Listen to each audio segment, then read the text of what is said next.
মামা এই প্যারাটা মাখাই দেবেন, কত টাকা রাখবেন? আচ্ছা দেখি কত টাকা পড়ে। দেখেন তো। এটা হলো 40 টাকা পড়বে নি। 40 টাকা। কতটুকু ওজন আছে? 400 থেকে 2 গ্রাম মরা আছে। 400 থেকে। আর এমনি যদি সুদো নেওয়া হয় এমনি, হ্যাঁ হ্যাঁ, তাহলে কত টাকা পড়বে এটা? তাহলে হলো 30 টাকা পড়বে না। 30 টাকা পড়বে না। আচ্ছা আপনি মাখাই দেন সুন্দর করে মশলা দিয়ে, আমরা দেখি কেমন আচ্ছা টেস্ট আচ্ছা হয়। আচ্ছা।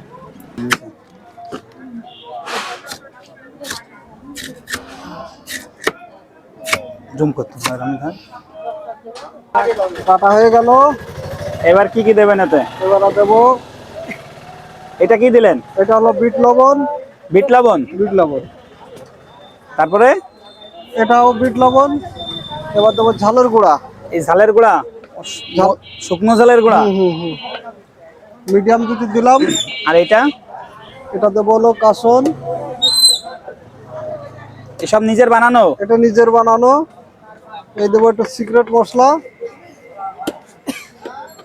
মশলা দিয়ে এইবার মাখিয়ে দেওয়া হবে। এবার এটা খেতে চাই তাহলে কোথায় আসবে? এটা হলো ঢাকুরিয়া বাজার স্কুলের সামনে ইসাক কাকার দোকানের, মিষ্টির দোকানের পাশে।